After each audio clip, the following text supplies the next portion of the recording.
Fala, alquimistas! Sejam muito bem-vindos ao terceiro episódio do Alquimia de Si, o podcast que busca trazer um olhar mais apurado e sensível para nós mesmos, sempre buscando por melhoria e transformação como a principal missão.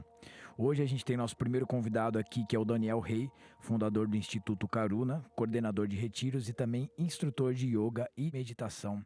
Seja muito bem-vindo, Daniel. Prazer te receber aqui. Agradeço, belo convite, chance da gente estar tendo esse momento junto. A gente vai sempre preparar uma bio para apresentar para vocês, né? Quem é o convidado. Então, o Daniel tem 31 anos, nasceu em Curitiba, se dedicou para um caminho acadêmico e literário durante um tempo e abandonou um mestrado na França para começar a busca espiritual. Depois dessa busca ter iniciado, ele se dedicou a trabalhos voluntários em comunidades, escolas e presídios. Foi à Índia, onde se formou como instrutor de yoga, e ele fundou um instituto chamado Instituto Karuna, em 2022, que é uma associação sem fins lucrativos que promove programas de autoconhecimento e retiros, tentando sempre tornar esses retiros acessíveis para todo mundo. Então esse é o trabalho do Daniel hoje, principalmente. Esses retiros eles acontecem no Brasil, mas também no Peru e na Índia. E Daniel já foi documentarista também, né? Ele coordena o projeto Irmãos Ahimsa, junto com o irmão dele, e foi responsável pela realização dos documentários Samadhi Road e Do Amor Ninguém Foge. São 2 documentários. Bom, já que a gente está falando dos documentários, deixa eu te perguntar, existe algum lugar onde a gente encontra eles? Dá para ver o Samadhi Road, ou Samadhi, como quiser chamar, tá certo, numa plataforma chamada Aquarius. Certo. E o Do Amor Ninguém Foge, que é um documentário que a gente filmou dentro de um presídio humanizado que tem em Minas, que se chama PAC. Esse documentário vai pro YouTube no próximo mês, por aí. Legal. Certo, Que massa. Então, Imagino que vai estar saindo até que próximo com esse episódio, né? Provavelmente. Então, depois o Daniel vai ter oportunidade de deixar os contatos dele, também os canais, etc. Canais para vocês encontrarem ele, e aí vocês deem uma olhada lá. Isso ainda a gente coloca aqui nos stories também da página. Claro, bota o link aqui embaixo aí também. Vocês conseguem ter um acesso direto aí. Boa. Massa demais. Bom, então assim, vocês percebem que é um trabalho vasto e profundo, né? Então eu acho que poucas pessoas tiveram essa iniciativa, né, de trabalhos voluntários em presídios e tudo mais. Então, né, como é que foi uma parte dessa transição do caminho acadêmico, né, assim, deixou um mestrado na França para poder seguir um caminho espiritual. Então, como é que foi? Foi aí que começou antes disso? Como que veio essa busca? Que conflito foi esse aí, Daniel? Como é que foi? Puxa, foi intenso, mas ao mesmo tempo muito sincero, assim. Acho que teve um momento da vida, assim, desde que eu me lembro de pequena, assim, uma vontade muito grande de buscar algo que eu não estava vendo, algo que não estava me preenchendo, né? Então, essa busca sempre teve na vida. Acho que muitas pessoas se reconhecem nesse mesmo sentimento, né? Nesse mesmo sentimento de querer ser tocado por uma beleza maior, de querer ser tocado por algo que te faça se sentir em casa. E eu mesmo, tendo a graça de ter uma casa muito abençoada com pai, com mãe, com família, tive essa sensação de, onde é que está essa... Tem algo essa mais casa, por aí, né? E chegou um momento da vida onde eu estava apostando todas as minhas fichas, assim, com toda a intensidade, de que essa casa eu ia conseguir entrar através da arte, assim. Então, tentei pela música e tentei pela literatura, pela escrita, né?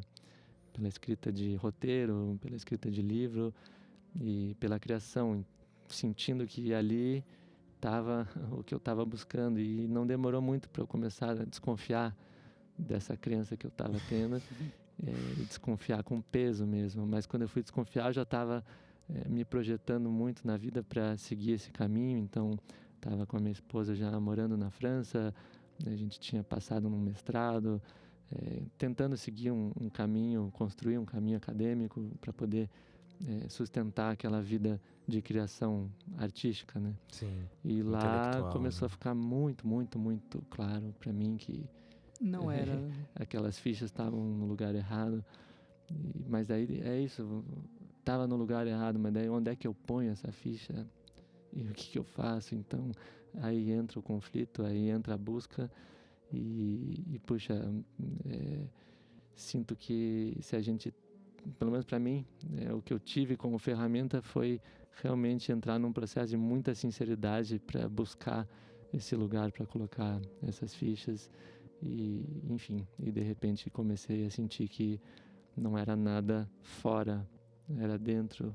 Eu tinha que encontrar alguma maneira de colocar essa ficha dentro, não mais fora, não mais na carreira, não mais na construção de uma vida familiar ou profissional ou social ou do que quer que seja. Senti que era dentro e isso, enfim, foi uma mudança muito grande de vida, assim, porque até então eu estava mirando uma coisa e de repente eu vi que eu tinha que mirar para dentro. Né? O sonho de muitas pessoas é isso, né? É buscar um mestrado no exterior, né? Uma especialização profunda. E aí, de repente, você abre mão disso tudo e fala assim, putz... Muito. Mas talvez se você não tivesse lá, você não teria tido essa dúvida também, né? A caminhada é perfeita porque ela precisa de tudo que acontece, né? A gente não tem como mudar nada, então se a gente tiver sabedoria, eu sinto assim, a gente vai ver que tudo que aconteceu até esse instante que trouxe a gente aqui vai servir ou de combustível para uma transformação ou de combustível para um processo depressivo ou o que quer que seja, né? E então eu olho a caminhada assim, tudo que você precisa passar, você passou. Mas agora é a hora de honrar isso como combustível e eu senti que ali foi um momento de realmente receber assim tudo que aconteceu na minha vida como combustível para tentar girar numa direção e essa direção mesmo eu não sabia muito bem como é que era, mas eu sabia que era interna. Você comentou, né, que você estava lá com a sua esposa e tal. Ela também estava nessa busca pelo mestrado e tudo mais? Não, ela estava construindo um outro caminho. A gente também coisas se encontram no meio do caminho, mas ela estava numa outra busca dela e, enfim, a gente estava vivendo esse momento juntos. Ela como que foi isso? Presenciando esse momento meu de muita desconstrução, porque né, a gente constrói algo nessa vida e então assim cada sonho que a gente tem, cada direção que a gente sente que é na vida é como se a gente estivesse construindo uma casa mesmo, né? E no meu caso o que aconteceu foi que de repente essa casa, sabe, já tinha projeto, já tinha tijolo, já tinha fundação, mas de repente eu comecei a olhar e falar, puxa, mas essa casa não é casa, é prisão. Então não serve para morar. Uau. Não serve para morar, vou ter que sair daqui. Como é que eu faço para sair daqui? Então, digamos, imagina que você teve que quebrar muitos ideais, assim, né? Coisas que já tinha projetado lá na frente, que já estava super certo, né? Puxa, acho que realmente, se a gente topa se investigar com sinceridade, vai cair tudo que não é verdadeiro. Vai cair tudo que não é verdadeiro. E nessa queda cai ideologia, e nessa queda cai aquelas certezas absolutas que a gente tem sobre o mundo, sobre a gente, cai. E se cair, a questão é, será que a gente aguenta ficar sem ter nada para se segurar? Porque se aguentar, vai ter a graça de perceber algo muito, muito valioso. E nessa questão dessa espera, nessa condição que você comentou, eu imagino que foi um processo sofrido também. Que é uma questão que a gente sempre comenta, não, é difícil ter um processo tão transformador como que você está falando, sem ter que abrir mão, sem ter que de alguma forma passar por coisas que você não gostaria, né? Então eu olho para, né, porque eu passei e sim, teve muita angústia, teve muita busca, dúvida, contradição, intensidade desses sentimentos todos. Só que ao mesmo tempo, assim, depois de várias coisas acontecerem internas e a gente se sentir mais simples, né? E ficar bem com essa simplicidade, hoje o que eu sinto é justamente convidar quem está na caminhada a não passar por tanta angústia, porque eu realmente não acho que essa caminhada ela exige o sofrimento. Não precisa ser, né, de um jeito específico. Você determina se ela vai ser ultra sofrida ou não. Então, quem é meio teimoso, que nem eu, a gente é meio teimoso, então eu fiz a angústia ser alta, eu fiz o processo ser intenso, mas não precisa ser, porque a gente não está tentando chegar num outro lugar. Se você está tentando subir uma montanha, vai ser muito difícil, sabe? Teu coração vai bater, você vai cair, vai ralar o joelho, mas a gente está tentando chegar na gente. Então, não é uma questão de ser muito difícil ou de ser fácil. É uma questão de processo de sinceridade, de atenção. Né?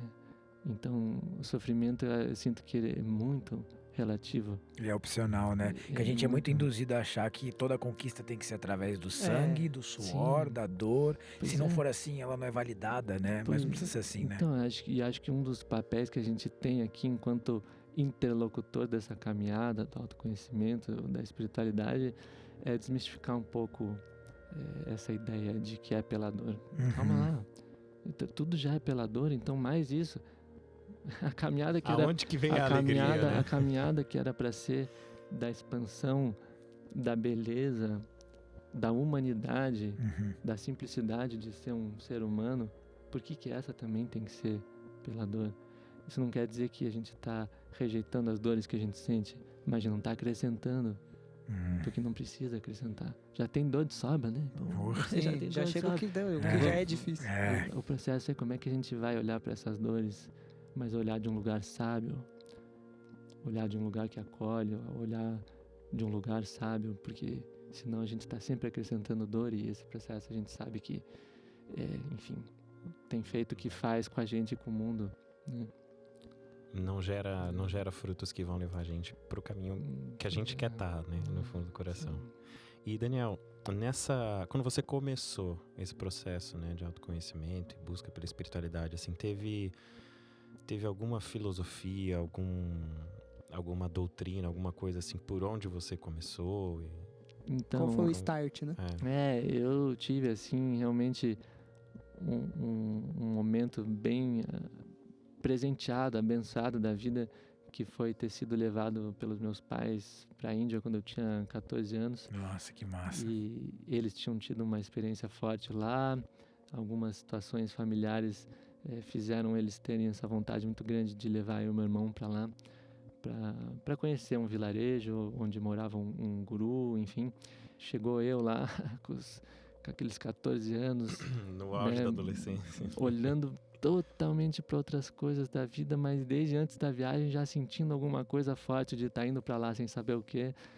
E cheguei lá e fiquei muito, muito tocado, mesmo pequeno, assim, muito tocado. Tava lembrando um momento simples, assim, que eu passei, mas que retrata um pouco do que eu senti, porque tinha um lugar ali, era um ashram, nesse vilarejo, que todo dia, enfim, tinham cânticos, né, as pessoas que moravam ali se reuniam, milhares de pessoas todos os dias, como em vários ashrams da Índia, né, se reúnem todos os dias para estar ali, ou em oração, ou em silêncio, meditação, ou em práticas. Isso é um espaço que eles têm muito na Índia. E eu cheguei ali e me senti muito bem, sem entender o que estava sendo dito, porque eles falavam outro idioma, sem processar nada, mas me sentindo muito bem. E uma história curiosa que eu me lembrei recentemente é de estar ali dentro daquele salão, né, no último dia de ir embora, e aí tá aflito de ter que ir embora, aflito mesmo, angustiado de ter que ir embora, porque eu queria ficar. Sabe, dar tchau. Todo mundo se reconhece. Queria dar tchau para pai, para mãe, para irmão, falar, vou ficar por aqui. Valeu. E aí eu lembro dessa ideia de criança mesmo, de tirar uma pele assim do dedo, assim com o dente, e esconder num vão do chão da madeira, aqueles taquinhos de madeira, esconder ali, porque eu pensei assim, vou guardar um pouco de mim aqui, porque daí quando eu for embora eu fico guardadinho no chão ali. Você tá lá. E funcionou assim pra mim. Você ficou lá, uma parte sua ficou de verdade. Uma parte ficou, e desde então eu sempre quis ir buscar, não aquela parte pequena do dedo, mas uma parte do coração. A simbologia, né? O significado que teve para você. E ficou. Então, assim, realmente, os ensinamentos da Índia, a cultura da Índia é antiga e me tocou num lugar muito profundo. Foi uma semente que me acompanhou.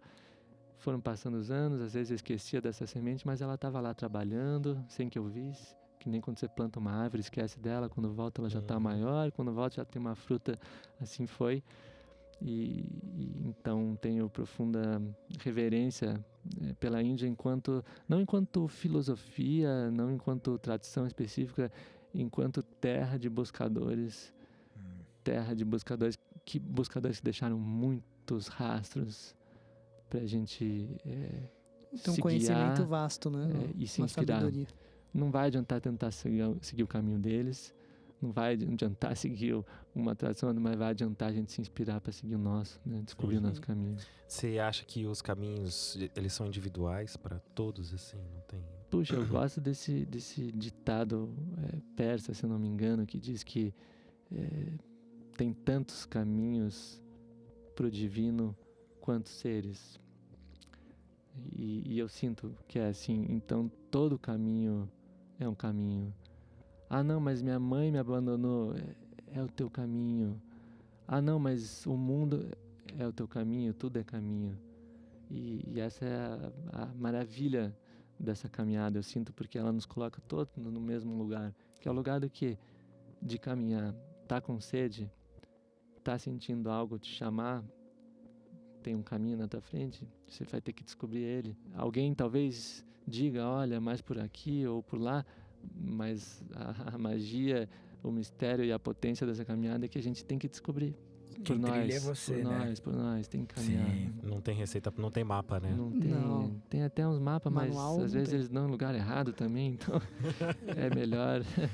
Cara, e como que você acha que a gente, que tem a voz do ego que fala algumas coisas, né, que quer, e tem uma outra voz que sabe, né? Eu acho que é diferente. Como que a gente distingue?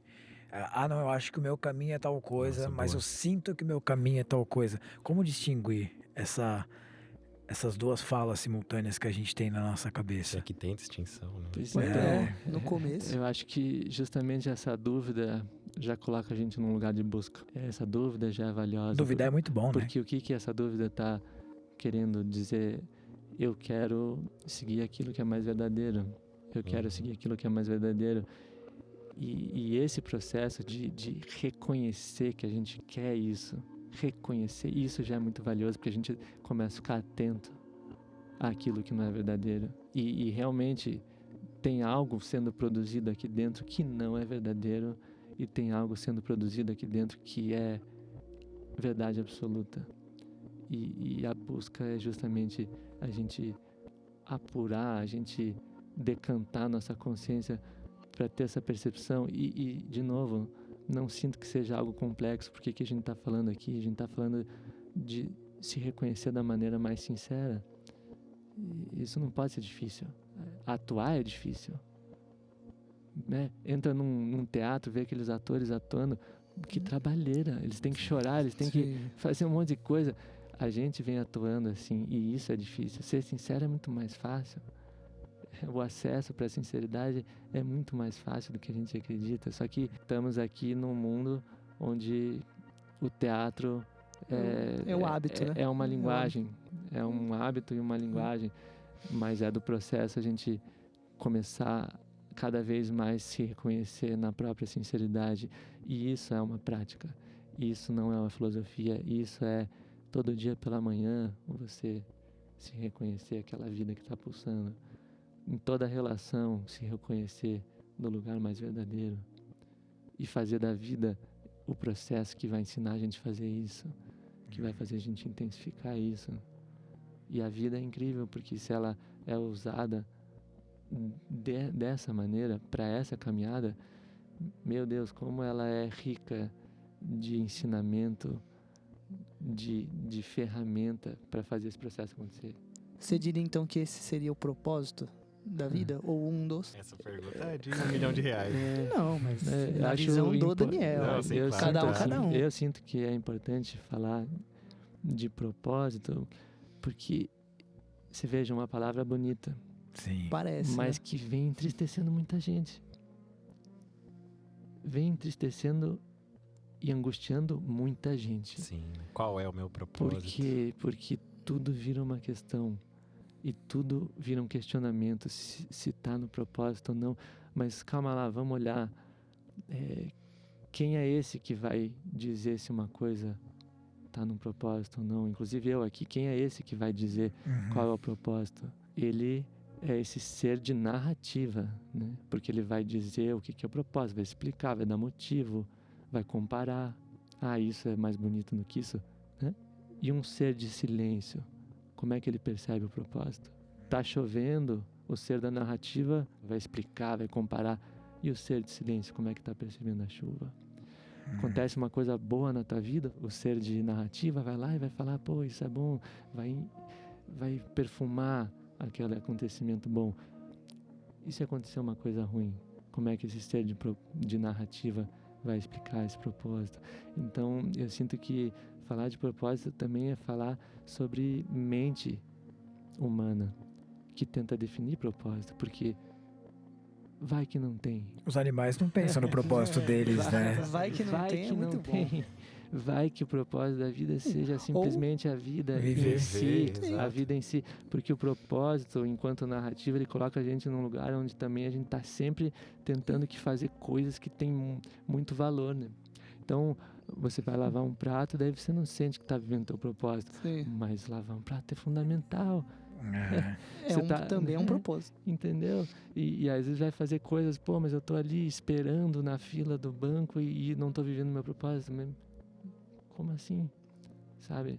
Então, eu acho importante se libertar um pouco disso que foi criado, eu sinto, em relação ao propósito, porque eu tenho encontrado muita gente sofrendo nessa opressão de ter que encontrar ter que dar um propósito.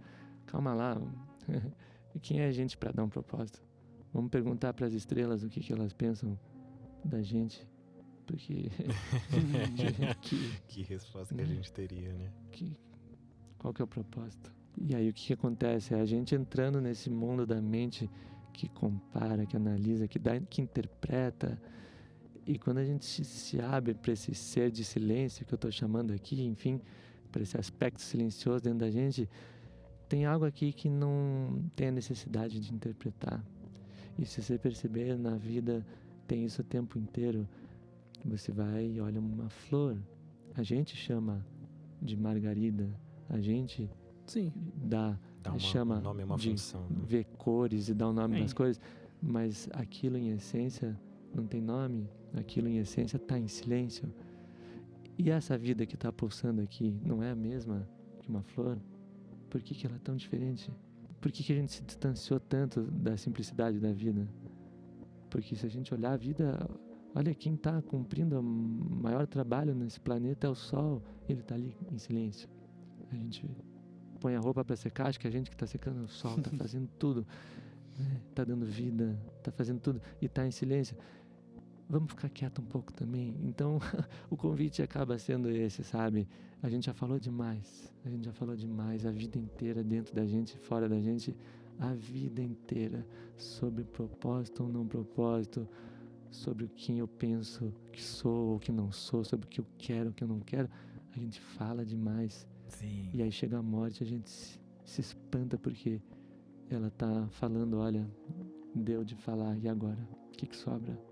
Agora que não adianta mais falar nada, o que sobra?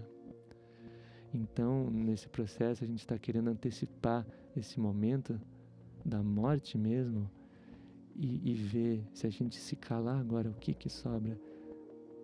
Se calar não como repressão, se calar como movimento de humildade, porque quando a gente percebe que a vida é imensa, a gente não sabe nada, a gente se espanta e se cala. É uma imensidão que não dá pra... É espantoso demais pra você emitir qualquer som, né? A gente quer preencher essa imensidão, né? Hoje eu vi um vídeo da Cíntia Gasparetti, que vai participar aqui também, e ela falou justamente... ela não estava falando sobre propósito, mas eu vejo um link muito grande, que é justamente quando a gente tá com a mente cheia, no caso, querendo encontrar um propósito, é como se a gente estivesse num cômodo com muitas coisas. Se esse cômodo tá muito lotado de buscas por um propósito, por exemplo, a gente não consegue nem se levantar, nem se movimentar. E ela trouxe justamente o oposto, o vazio. No vazio a gente consegue se movimentar, a gente consegue viver, né? Tem mais vida. Então, justamente uma mente que às vezes está o tempo todo nessa busca por propósito, é como a gente tem um cômodo totalmente lotado, a gente não tem nem para onde ir, né? Sim. E o silêncio, ele é o esvaziamento. E a gente está buscando o tempo todo preenchimento, né? O tempo todo a gente quer preencher espaços. Muito, e esse silêncio, assim, especialmente na nossa cultura, é interessante que a gente perceba o papel dele, porque ele é absolutamente revolucionário. Porque o que é o silêncio? É esse nada, é esse quarto vazio, só que a gente ali tentando perceber as coisas com mais clareza, com mais espaço para se movimentar.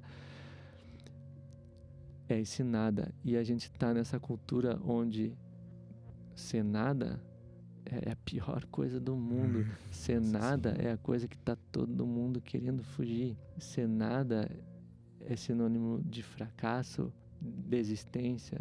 E aqui a gente está voluntariamente, conscientemente, flertando com esse nada.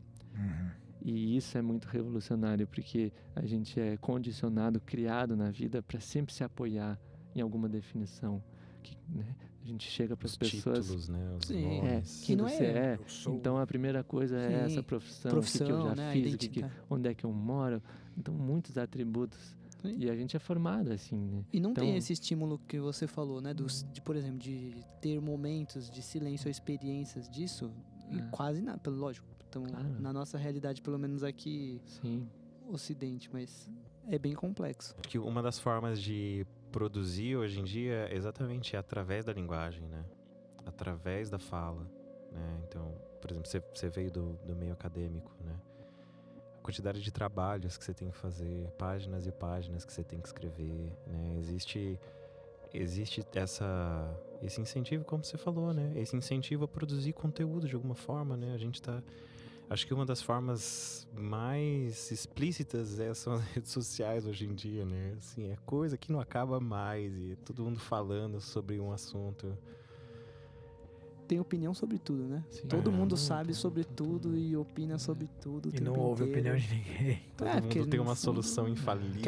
A gente quer ser visto, né, digamos? Quer ser Pois ouvido. então, e inclusive a gente aqui, assim, hoje, eu sinto, pelo menos o convite, assim, inclusive dessa conversa, eu sinto, não é para chegar num lugar onde a gente esteja falando, puxa, tá aqui mais um falando que sabe disso ou daquilo.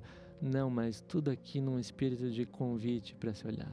Sim. Porque essa jornada, a beleza dela é a beleza de um indivíduo aceitando o convite para mergulhar em si, para mergulhar em algo que seja mais profundo do que já tenha mergulhado, mais profundo do que só pensamento, sentimento.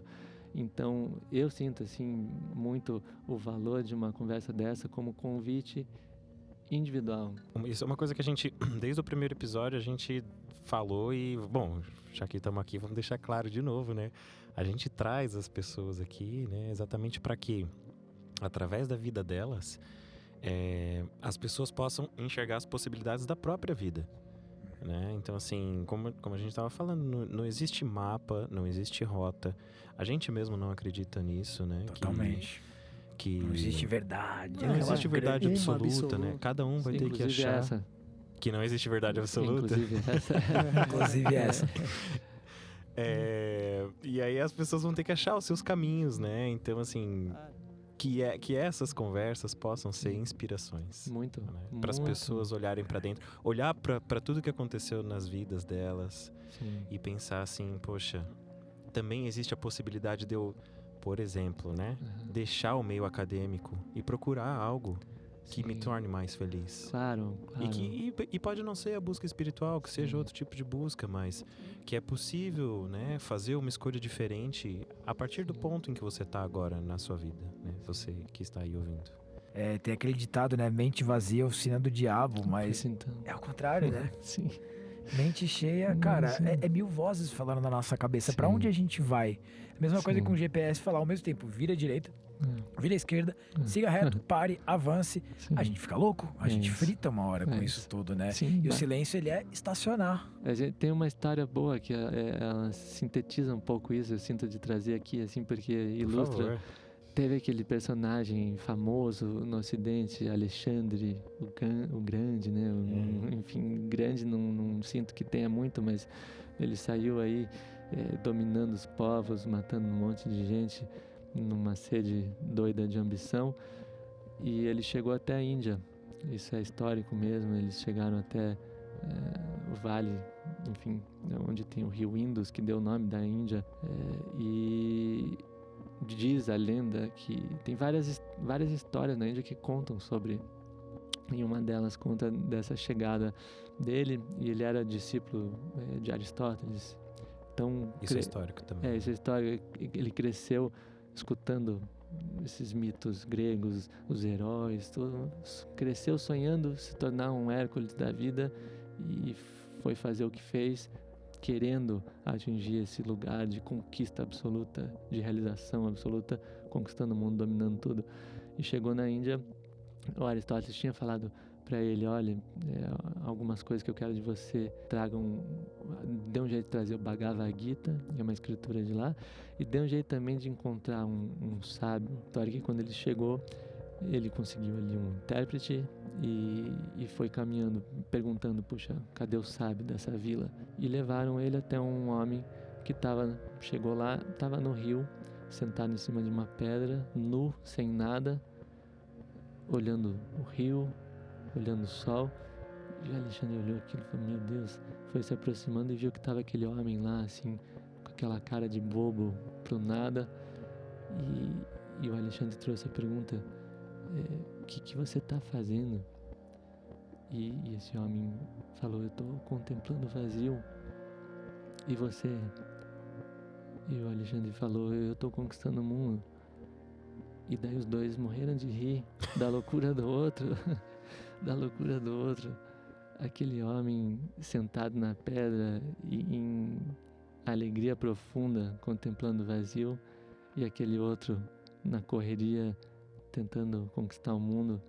E é isso, a gente é herdeiro dessa cultura de Alexandre, dessa Sim. cultura greco-romana, e a gente está aqui, todos nós, com um pequeno Alexandre dentro da gente.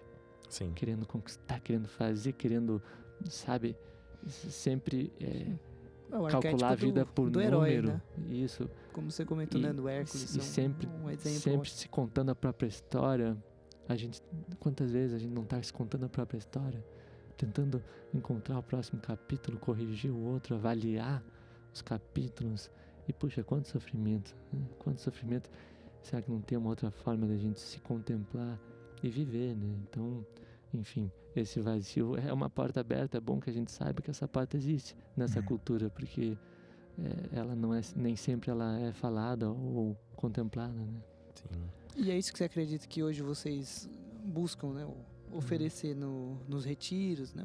É esse convite, essa experiência, a possibilidade de ter uma experiência? Nos retiros, o convite, enfim, passa por isso, mas passa também por uma coisa ainda muito mais simples, porque os retiros, o que acontece? O elemento principal são as pessoas.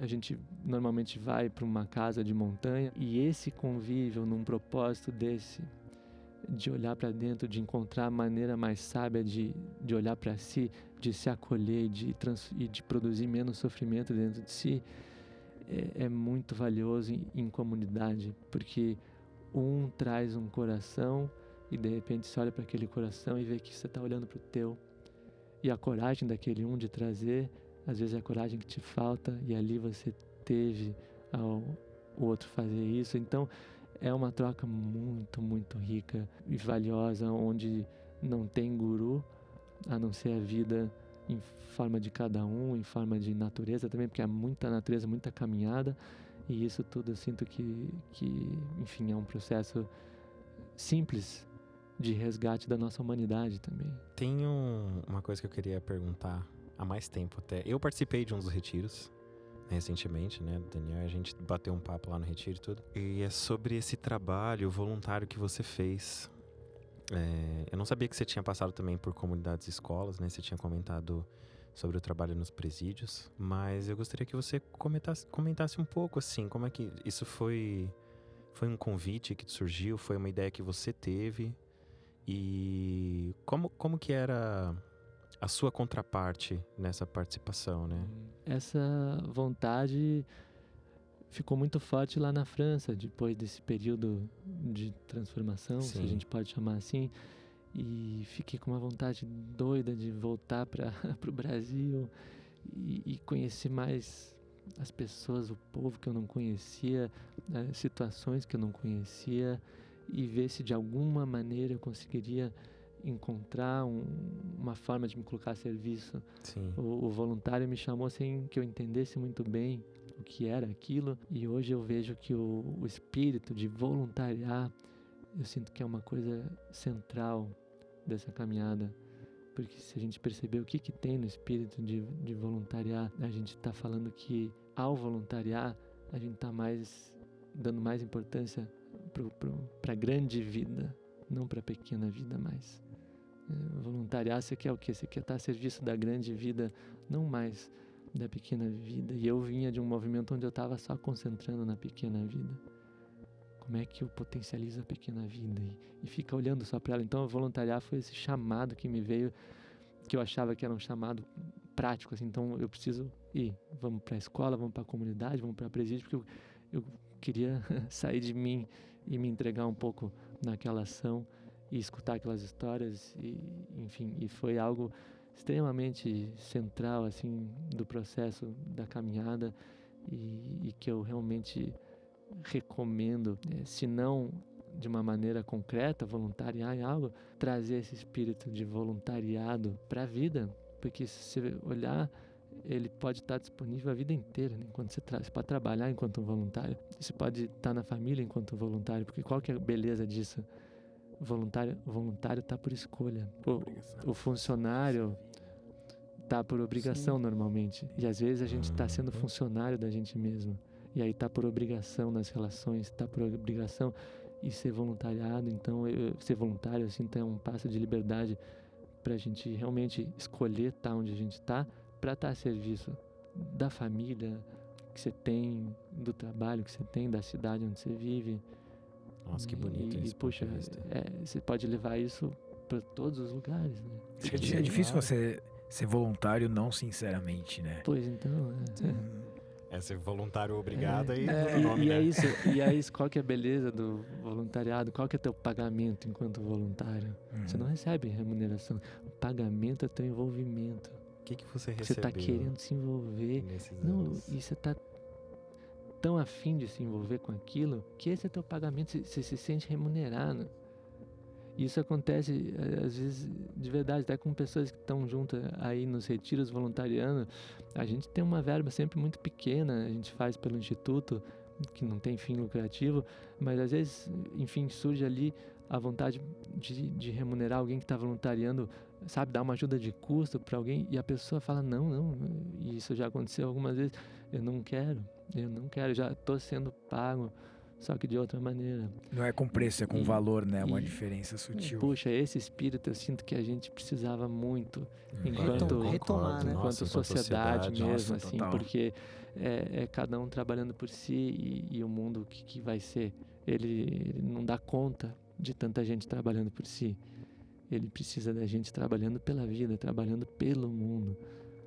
Mas não de uma maneira opressiva, de uma maneira que nasce de um lugar sincero, que percebe que, puxa, esse jardim é bonito, deixa eu cuidar.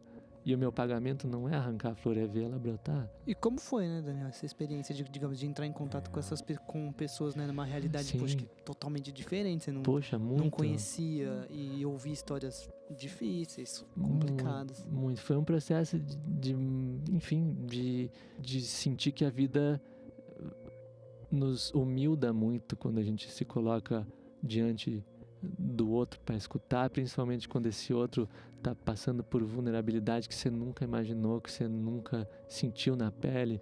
Então eu senti isso indo, sabe, desde abrigo ou para escola em comunidade e zona periférica, onde você escuta um monte de história, vê um monte de situação complexa, dolorosa, mas aí que eu sinto que vem assim a bênção da caminhada, porque onde talvez antes, lá atrás, na minha maneira interpretativa, analítica, intelectual, eu só viria injustiça, sabe? Eu ouviria aquelas histórias e daí aquilo me machucaria e eu tiraria um monte de enredo na minha cabeça sobre aquilo. Quando a gente está ali nesse lugar mais vazio, só estando ali de presença de coração para escutar, eu sinto que a gente está mais aberto para ser tocado pela compaixão. E a compaixão é esse sentimento que sente a dor, que ele é sensível para sentir a dor, mas ele tem uma força maior que sustenta absolutamente essa dor, que dá sustento para a dor. Porque não adianta a gente ir, por exemplo, para zonas vulneráveis, seja qual for essa vulnerabilidade, sem um lugar firme dentro da gente, porque a gente, quando vê, a gente está lá chorando no ombro de quem estava chorando. Eu tive essa experiência de passar um período ali de 1 mês dentro desse presídio humanizado lá na PAC. E fui fazer um projeto na época de teatro, tentar trazer uma peça de teatro que eu já tinha feito numa escola com criança. Era uma peça indiana, do Ramayana, uma história que trabalha muito questões da vida interna.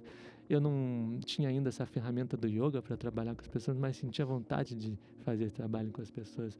E aí fui para lá tentar fazer isso com eles. Acabei ficando esse período lá e foi assim uma experiência muito profunda, muito rica de estar ali todos os dias conversando, escutando e criando uma relação muito profunda com vários recuperandos, que eles não chamam de preso lá. E aí a pessoa que cuidava desse presídio, ela um dia falou para mim, assim, um homem maravilhoso que faz esse trabalho, ele falou: olha, eu falo assim, quem quer voluntariar aqui, que venha bem e que venha forte, porque normalmente a turma vem aqui e não dá conta. E daí quando eu vou ver, os recuperantes que estão tendo que levantar a pessoa porque não estão dando conta. Então, a vida bate mais duro ali, e eu acho que para a vida e para o voluntariado, a compaixão é o que dá essa força. A compaixão. E essa compaixão, ela só nos banha quando você não é aquele ser mental que está ali com as tuas ideologias, teus preconceitos, tuas definições, interpretações sobre a coisa. Porque quando a gente está com esse ser mental, as interpretações e narrativas tomam conta da gente. Mas se a gente estiver ali enquanto ser, de coração pulsando, escutando, é diferente a forma de sentir a história do outro, por pior que seja, por mais difícil que seja a história do outro, mas a gente sente de um outro lugar. A compaixão, ela vem do vazio também, então, pra você. A gente não pode colocar nossas bagagens ali, porque senão o negócio despenca e cai, né? Não dá pra ser o que acontece muito hoje, né? Eu sinto, a gente começa a gostar da espiritualidade, a gente cria uma nova versão da gente espiritualizada. Isso aí é o que mais tem. A gente muda a nossa voz. É o ego espiritual. Eu começo a falar sempre com a voz doce, só falo palavras bonitas, mas aí quando piso no meu pé, eu dou aquele grito daquela pessoa que xinga, que ainda existe bem forte ali. E puxa, a espiritualidade é o oposto da máscara. Então, não é nada, não se relaciona com esse lugar de criar uma nova figura e tentar praticar a compaixão. Eu sinto que é mais sobre sair de cena e ver a compaixão se manifestar, entrar nesse lugar mais silencioso, mais vazio e ver esses sentimentos se manifestarem, que são sentimentos muito puros, que vêm de um lugar que não é desenhado, arquitetado. Ele vem da mesma maneira como os pelos no braço crescem sem a gente ficar pensando neles. Tem coisa aqui que está querendo crescer sem que a gente precise confeccionar, sem que a gente precise pensar, porque a gente já viu que quando a gente pensa e confecciona é uma criação nossa, não é criação da vida, né? E a gente aqui, eu sinto num processo sincero, a gente quer se aproximar da criação, não da nossa criação. Eu quero me aproximar da criação. O sol está aí e ele é criação. Quero me aproximar do sol, né? Dizendo até de uma maneira simbólica, não quero me aproximar dele, porque senão ele vai me queimar. Mas eu quero me aproximar da existência, porque ela tem um aspecto totalmente concreto, real, manifestado. Agora, olha aqui dentro, a gente está criando loucuras a todo tempo. Várias histórias, várias fábulas, vários enredos. Acorda um dia, se conta uma história sobre si mesmo. Na semana que vem se conta outra. Então, o que está acontecendo? Qual que é a verdadeira? Quem que foi parar ali que está que locutor de rádio doido que foi parar dentro de mim que tá me convencendo as ilusões, a viver. Né, do pensamento. Sim. Uma pergunta breve. O que é espiritualidade, cara? Vida, né, cara? Vida na sua simplicidade. Não consigo ver outra coisa senão vida. Vida. E o que é vida? Não queira responder, mas queira viver, queira experienciar antes de morrer, porque o tempo está passando, a gente vai morrer e pode ser qualquer momento. E a vida é o que é? É essa coisa que a gente não pode passar sem sentir no lugar mais profundo. Então, a espiritualidade, eu sinto essa dedicação, essa prática para experienciar a vida de um lugar mais profundo. Eu não costumo até, inclusive, usar muito palavras fortes como espiritualidade, porque elas às vezes nos remetem a algo que não está aqui, né? É o espírito, espiritualidade. Por mais que espírito venha de sopro, né? Eu já sinto que espiritualidade é mais sobre o chão do que sobre o céu. O chão, onde a gente está, porque o céu a gente não conhece. Vai falar de um estado, de um yogi lá longe. Vai falar dos chakras. Eu falo, você já viu um chakra? Sabe? Me mostra ele se você já viu. Sim, não, mas ele aí pra mim. Não, mas talvez a pessoa fale, não, mas são as traduções, tudo bem as traduções, eu respeito elas. Claro. E eu confio que existam os chakras, mas eu nunca vi. Então, como eu nunca vi, o que eu já vi? O que eu vejo? Eu vejo esse corpo levantando toda manhã, tendo tempo para viver, escolha para fazer. Eu vejo a relação, a forma que eu encontro o outro, a forma que eu respondo o outro, a forma que eu olho para ele, a forma que eu me coloco diante dele, isso eu vejo. A forma que eu caminho, a forma que eu me alimento, isso eu vejo. Então, eu sinto que está aí o meu trabalho e aí está aí minha espiritualidade. Não está lá nos céus, não, porque lá está longe, nem sei chegar lá, né? E se você chegar, talvez você não encontre espiritualidade lá, porque ela é pra dentro, né? Pois então. Aí chega lá em cima e fala, então, volta. Nossa, agora vive de novo. Espiritualidade não é um lugar. Então, assim, né? Não é que você vai num lugar específico, chegar, você encontra ela, então quando você sai de lá, você sai sem ela. Não, Sim. Então, digamos, né, você cria uma relação de dependência, né? Com algo. Sim. E você talvez não pratique no dia a dia a mesma coisa que você aprendeu naquele lugar, ou que você viu naquele lugar, mas que tem esse aspecto que você trouxe da prática, do dia a dia, do caminho. Uma coisa que eu ia falar nessa questão prática, né, assim, eu acho que a dúvida de muitas pessoas é assim, poxa vida, tá bom, mas como é que eu pratico essa espiritualidade, assim, por exemplo, eu vou dar um exemplo bem cru, assim, mas bem cru. Por exemplo, tutorial de beber água. Pegue um copo, coloque água, vire o copo na boca, bebeu água, beleza. Sim. Como que você faz isso, né? Pra onde começar? A gente chega nessa caminhada da espiritualidade vindo desse lugar onde a gente foi treinado para resolver problema. Então, tudo é problema e tem resolução. Tem instruções claras de como fazer. Agora, né? Um manual, puxa, né? A gente está entrando na espiritualidade com essa maneira de enxergar, mas calma lá, será que é essa maneira certa de enxergar? Porque a vida não é um problema para ser resolvido. A espiritualidade não é um problema para ser resolvido. E a gente às vezes vem com essa ânsia de resolver quem você é, sem se dar a chance de considerar que, e aí eu digo de um lugar de profundo coração, assim, sem se dar a chance de considerar que não tem nada de errado com você. Difícil, hein? Calma, mas calma. Sem considerar que não tem nada de errado com você, consegue considerar isso? Talvez não, mas então considere o seguinte, que talvez o que tenha de errado é a forma que a gente está se percebendo.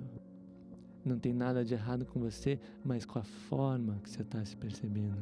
Porque se a gente chega na espiritualidade também, nesse lugar onde a gente é um problemão, a gente às vezes faz do nosso caminho espiritual, da nossa espiritualidade, um problemão também.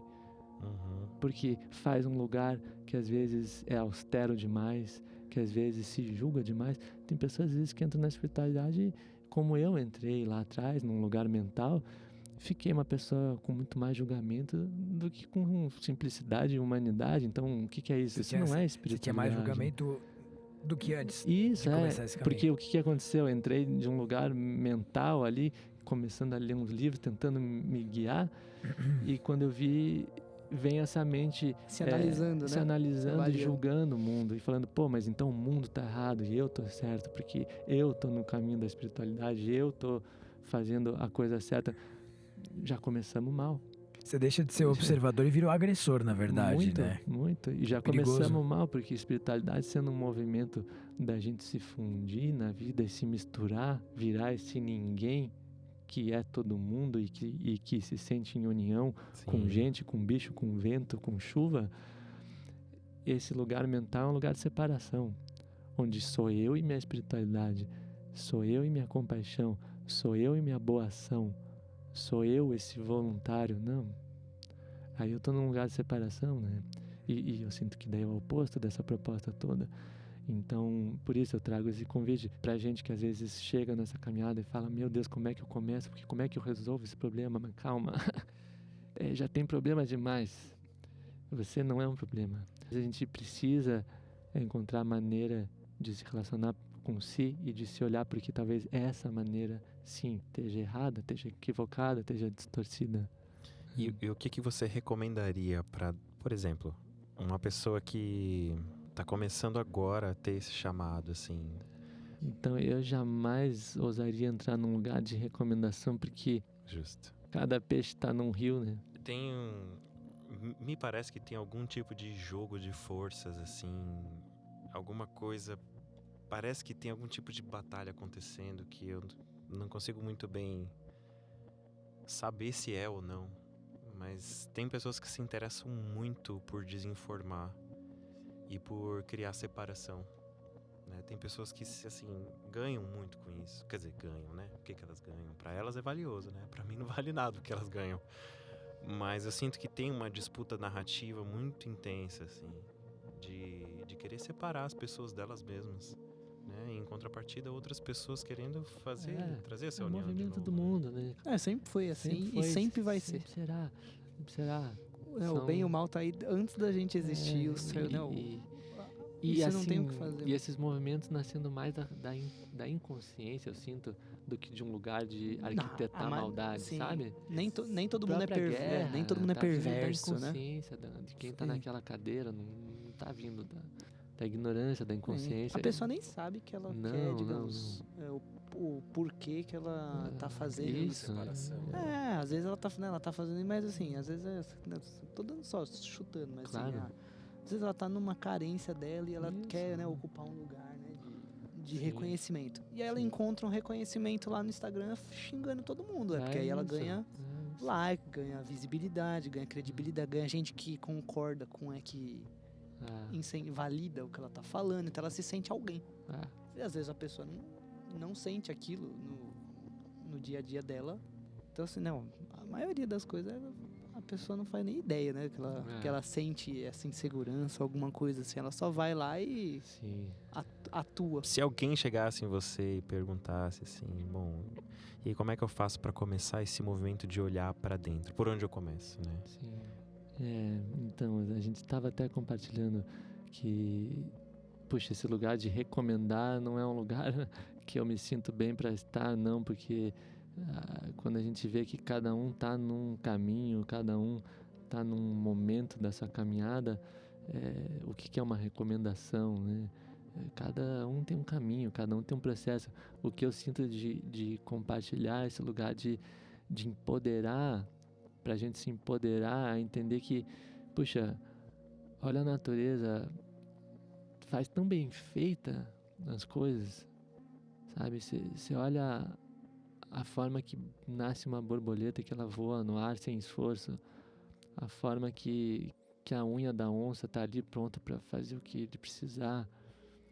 Você olha a natureza, o rio, a forma que banha o sol, a forma que faz a planta crescer. Você acha mesmo que com o ser humano essa natureza não deu tudo que esse ser precisa para experienciar a vida com profundidade, com absoluta profundidade?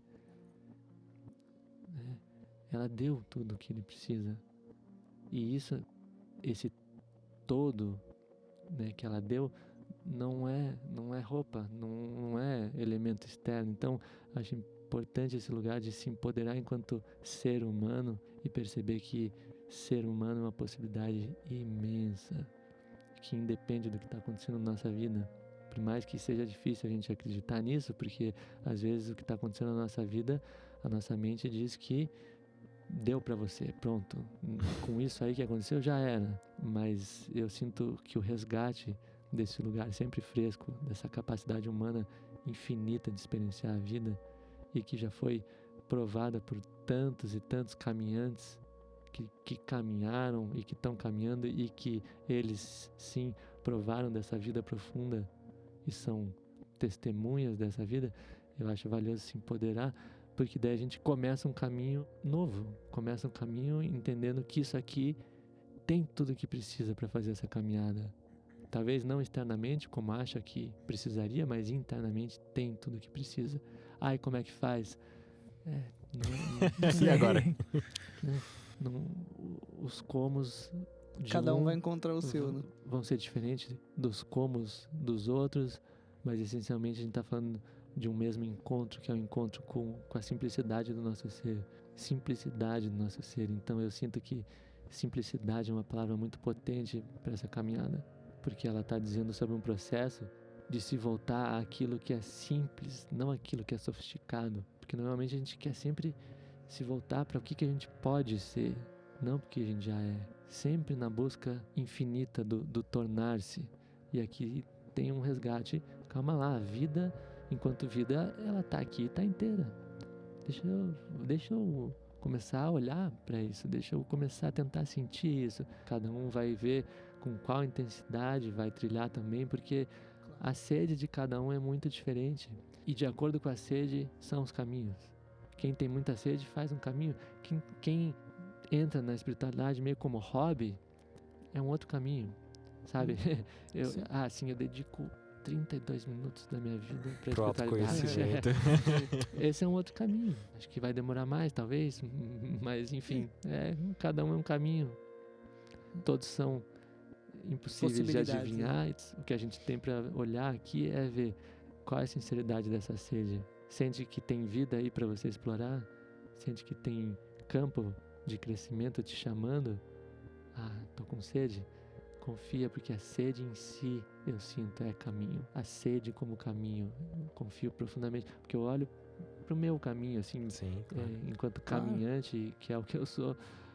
Vários momentos da vida eu não tinha ferramenta, não tinha práticas de yoga para fazer, nem gostava desse negócio de yoga, mas o que eu tinha era sede sincera, eu sinto.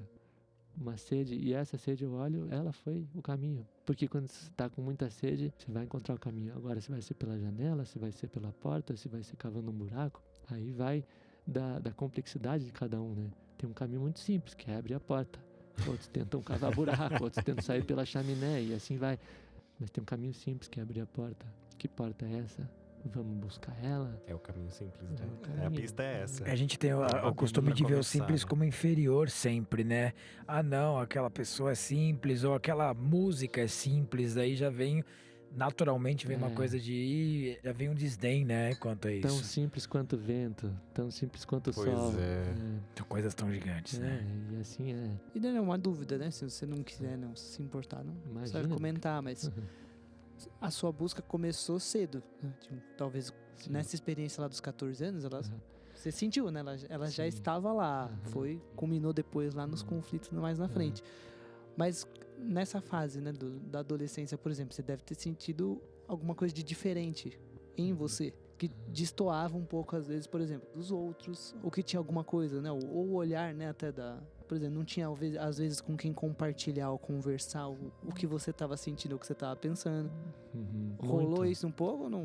Muito. E eu sinto essa sede que a gente estava compartilhando aqui, que muitos sentem também, desde muito antes, assim. Eu lembro, as primeiras memórias já vêm associadas desse lugar de sede. Primeiras memórias, 2, 3 anos, assim, eu sinto aquela coisa de estar estranhando, assim, eu nasci estranhando. Eu nasci estranhando, olhando assim, aqueles adultos com aqueles relógios, olhando sempre pro tempo e com aquelas expressões meio esquisitas, porque adulto fica com essa cara esquisita que a gente tem, sabe? Que, né, enquanto não caem as máscaras, fica com essa cara esquisita. E eu nasci estranhando tudo, estranhando esse corpo e essa comida que você põe pra dentro. O que é isso? A vida espanta, né? Se a gente olha de um lugar assim, você fica espantado. Eu nasci estranhando, aos pouquinhos eu fui me acostumando, mas esse estranhamento vinha junto com uma sensação de, puxa, preciso buscar minha natureza, né?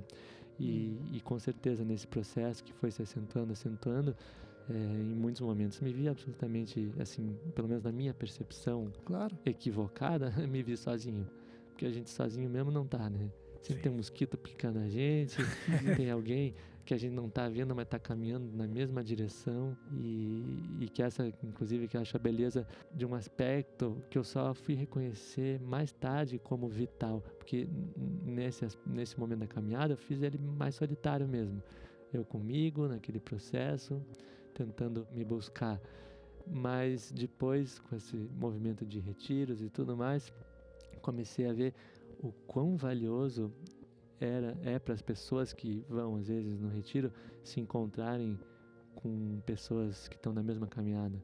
Puxa, isso dá um elo, um lugar de cumplicidade. Não tô sozinho, de pertencimento, se forma uma pequena comunidade. Isso fortalece mesmo. É uma experiência que ninguém tem alguma coisa para te explicar o que está acontecendo, para onde vai, de onde veio, né? Especialmente as referências que a gente tem, né? Os adultos, às vezes, também não estão a par dessa situação. Mas nesse aspecto eu tenho essa confiança na vida mesmo, assim, de como eu percebo ela, que realmente, se essa sede está viva ali, a vida vai trazendo também as pessoas, vai trazendo os momentos, vai trazendo os encontros para abastecer o combustível desse ser que está querendo buscar, sabe? A sincronicidade das coisas, né? Então eu me senti com muita sede muito tempo na vida, mas fui tendo muitos gurus na vida, sabe? Muitos gurus.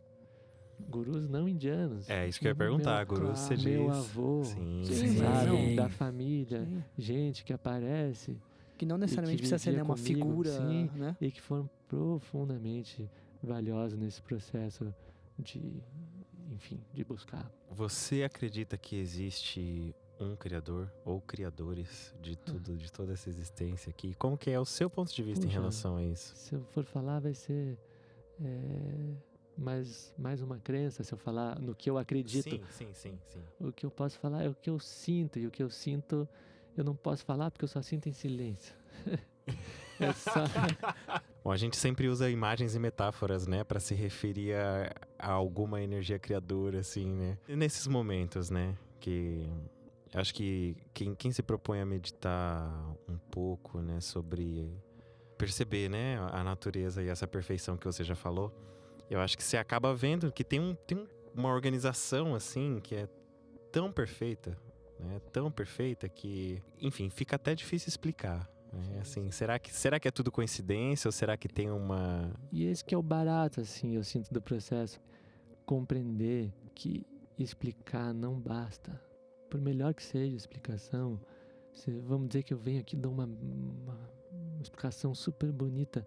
Vai adiantar? Se adiantar, não funcionou, porque o que quer dizer com isso? A pessoa vai usar aquela explicação e sair replicando para os outros. Não funcionou. Não foi ela que encontrou, sentir, né? Ela não vai viver, e aí ela vai trazer pra mente, das questões profundas do divino, de Deus, como que é, como que não é, dessa vida, se é alma, se o que é, sabe? Todos esses conceitos malucos que foram sendo falados em todo esse tempo.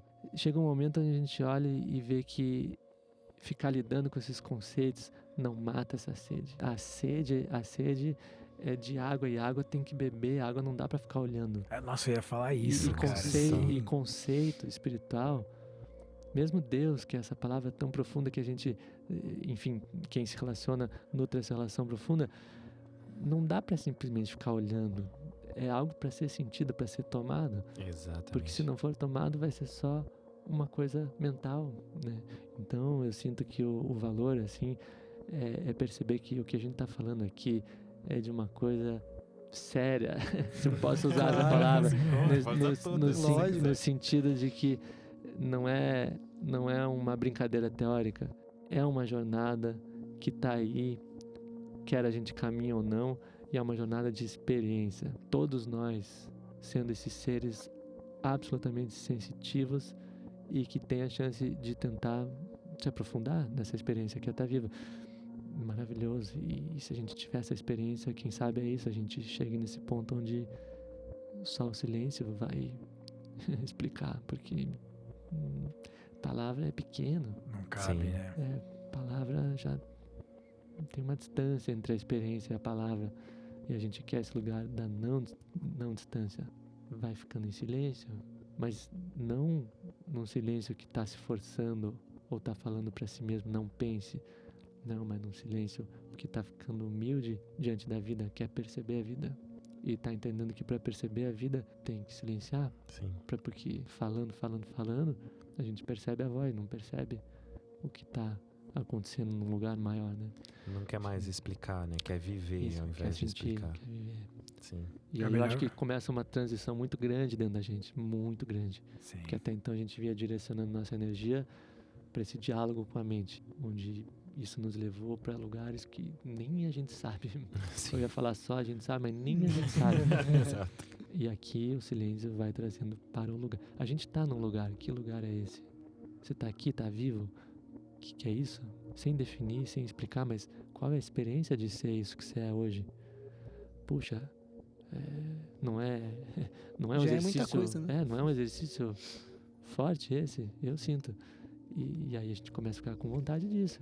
Daí que vem a meditação, daí que vem o silêncio, daí que vem todas essas práticas, assim, nascem como uma tentativa de oferecer ferramenta para que esse processo aconteça. A gente precisa de ferramenta, mas cada um usa uma. Sim. Quais são as suas ferramentas, Daniel? Puxa, você quer compartilhar? Tentei de tudo, alicate, martelo, nada funcionava para tirar aquela cabeça pensante, doida. E meditação em silêncio é o que você mais pratica? A vida faz o caminho de uma maneira que quando a gente vê, a gente só precisa permiti-la fazer o trabalho, eu sinto, sabe? Muito mais do que a gente ser o confeccionador. É um trabalho. Minha ferramenta foi tentar sair de cena. Continua sendo, sabe? Não consertar, fazer, criar, não, só sair de cena. Tentar virar um pouco de pó, assim, enquanto tá vivo ainda. E ver como é que é a experiência. Essa foi minha ferramenta, continua sendo. Silêncio pra mim é isso. Silêncio é sair de cena, ver o que sobra quando você fica quieto. Cadê aquela pessoa tão certa das coisas? Ah, mas eu não consigo ficar em silêncio. Quando você olhou um pôr do sol alguma vez na vida, ou uma flor, ou uma chuva, você ficou em silêncio. Quando a gente percebe que a gente está diante de algo maior, a gente fica em silêncio. Você vai num concerto, tem alguém cantando, fica em silêncio, não sai cantando. Pode não ser um silêncio absoluto, mas você fica mais em silêncio. Da mesma maneira, se a gente é capaz de começar a perceber que todo dia, quando a gente acorda, todo dia da nossa vida, a gente está diante de algo maior, começa a ficar em silêncio. E a gente está falando aquela hora de estar num quarto precisando sair, cava um buraco, sai pela chaminé ou abre a porta, que é muito mais simples. Esse processo eu sinto de se silenciar dessa maneira. Às vezes não sai do quarto também, né? Esse processo de se silenciar dessa maneira, justamente essa porta, enfim, que a gente tem a chance de abrir, que tem esse poema bonito do Rumi, né, que diz que passa lá a vida inteira batendo numa porta, querendo entrar, e a porta não abre, e ele quer entrar, tá fora de casa, quer entrar, e aí, enfim, depois de muito clamar, a porta um dia se abre, daí só quando se abre que ele toma esse espanto e fala, meu Deus, agora que ela abriu, que eu tô vendo que eu tava dentro. Então, a gente vem tentando se encontrar às vezes desse lugar, como se a gente estivesse fora da coisa. Calma aí. Fora do quê? Que bonito, né? Que da onde? Fora do quê? Então, silêncio, O barulho acha que está fora, o silêncio vai mostrar que está dentro, né? É isso, o processo de caminhar nessa direção para sentir, para experienciar. E essa é a beleza da caminhada. Teoria não basta, explicação bonita não basta, poesia é bonita, encanta a gente por 15 minutos. Não basta. Pois é. Tem que praticar, né? Bom, é sentir mesmo. Tem que viver. A gente tá chegando nos momentos finais, infelizmente. Nada impede de voltar para um próximo episódio. Com assim, certeza. O convite já tá aí. Já fica um convite em aberto. Pode marcar um pacote de umas 10 vezes, um retorno de umas 10, 20 vezes, já seria legal. E aí, bom, então antes da gente... A gente tem um bloco de perguntas rápidas, assim, que eu acho que talvez não sejam tão rápidas.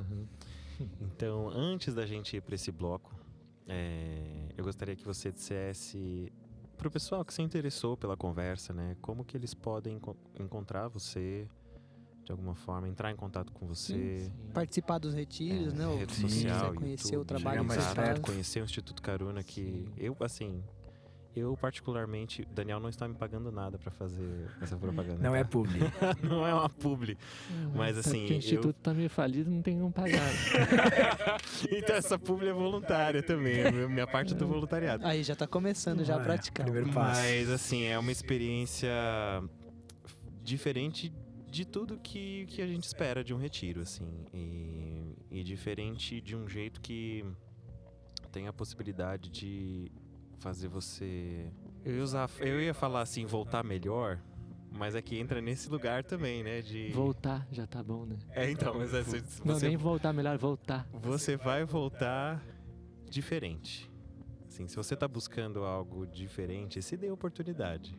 Assim, com certeza você vai ser bem acolhido, assim. Eu recomendo a experiência, assim, eu acho que, assim, se não mudou minha vida, eu acho que foi um passo pro início de uma mudança grande.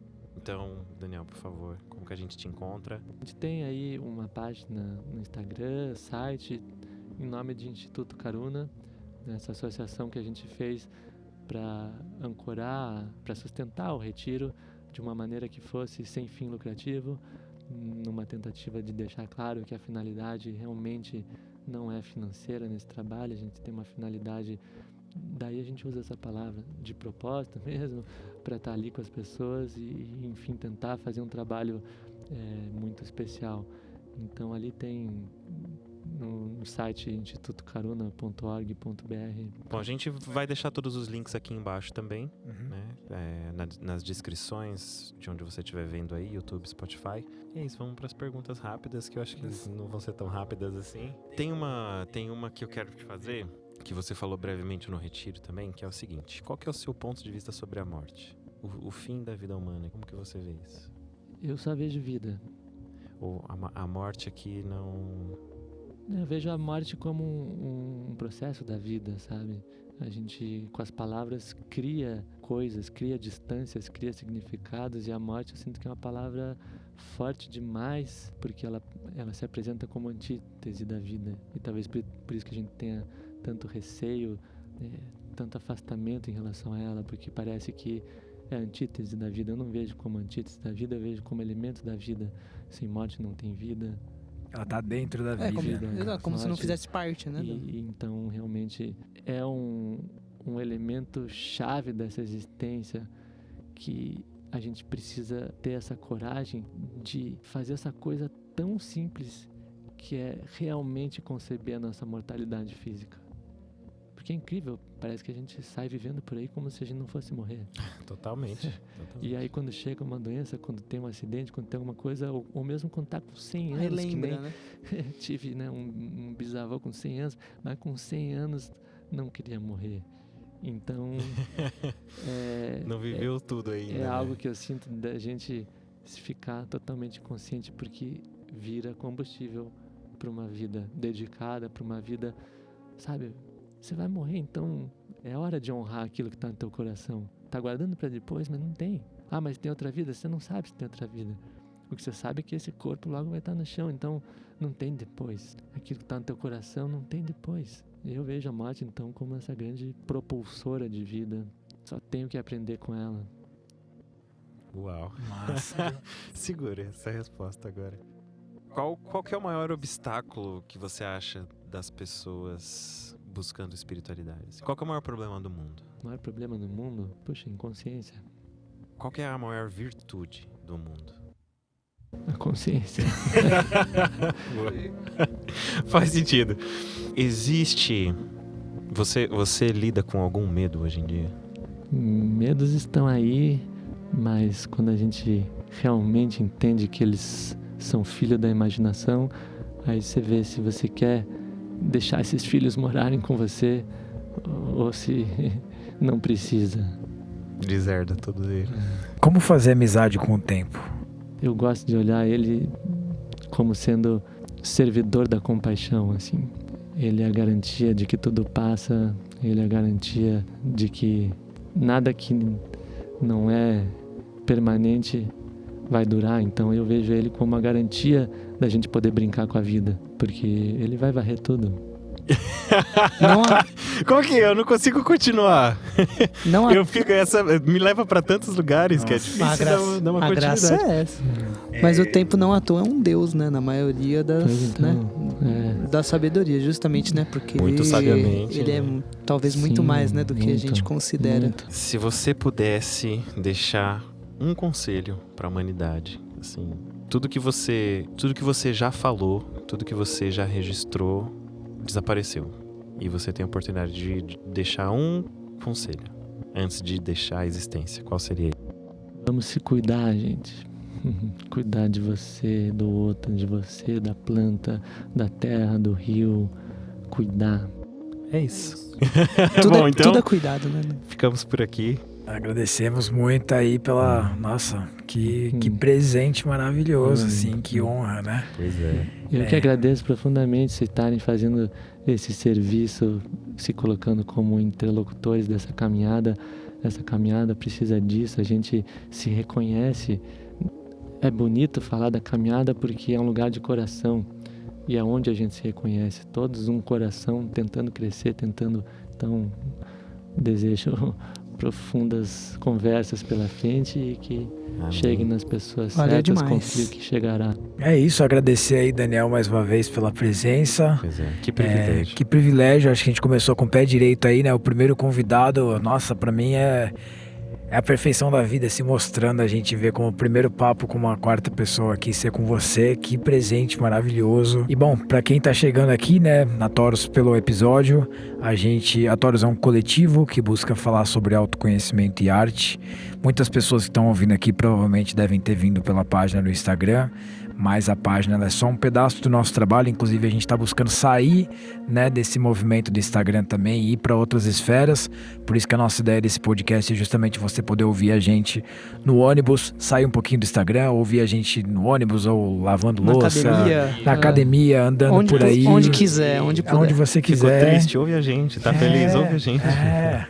Vai ouvindo. E é isso. Para quem não conhece o nosso trabalho, então fica o convite no Instagram, @TaurusOficial. No Spotify também vem uma parte muito forte do nosso trabalho, que é a música. Então é só colocar lá Taurus, que vocês vão encontrar aí já 3 EPs que a gente já lançou, com músicas que falam um pouco sobre o que a gente trouxe nessa conversa e nas outras 2 dos episódios anteriores. YouTube também tem alguns materiais lá, tem alguns curtas também. Então deem uma olhada lá. E tamo junto. Né? Vem com a gente aqui. Daqui 2 semaninhas, às 8 horas da noite, na próxima sem ser sexta que vem a outra. A gente tá aqui com mais uma convidada poderosíssima que vai chegar aqui. Nos próximos dias a gente fala no Instagram aí sobre quem são, é. Né? Todos, nossa, que mas presente que é receber essas pessoas aqui. Valeu demais. Graças. Muito obrigado, Daniel, mais uma vez. Até breve.